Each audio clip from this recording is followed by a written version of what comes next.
संकट तिलचौथ 2026। जानिए दिन व तारीख, चंद्रोदय का समय, पूजा विधि, महत्व और व्रत कथा। आज हम इस वीडियो में आपको बताएंगे साल 2026 में माघ माह में आने वाली संकट चौथ या तिलचौथ कब है, गणेश जी की पूजा का शुभ मुहूर्त, चंद्रोदय का समय, पूजा विधि और संकट चौथ व्रत कथा के बारे में।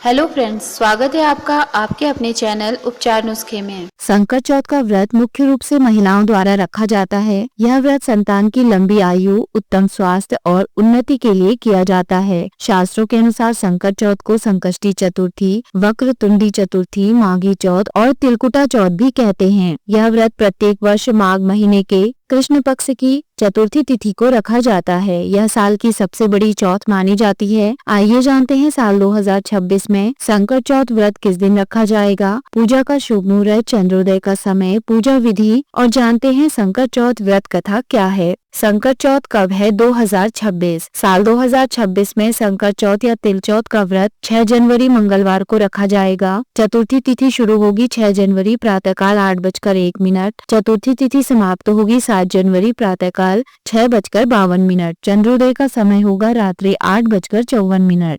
संकट तिलचौथ पूजन विधि। संकट चौथ व्रत निर्जल किया जाता है। इस दिन प्रातःकाल स्नान के बाद व्रत का संकल्प लेकर व्रत की शुरुआत करनी चाहिए। इस दिन गणेश जी का पूजन कर चंद्रमा को अर्घ्य दिया जाता है। पूजा के लिए सबसे पहले एक चौक पर मिट्टी से बनी गणेश जी की प्रतिमा स्थापित कर प्रतिमा का श्रृंगार करें। प्रतिमा को रोली, अक्षत, दूर्वा, पान, सुपारी, धूप दीप अर्पित करें। इसके बाद गणेश जी के मंत्र ओम गंग गणपते नमः का जाप करें। तिल तथा गुड़ के बने लड्डू का भोग लगाएं। अंत में व्रत कथा पढ़कर आरती करें और रात्रि में चंद्रमा को अर्घ्य देकर व्रत का पारण करना चाहिए।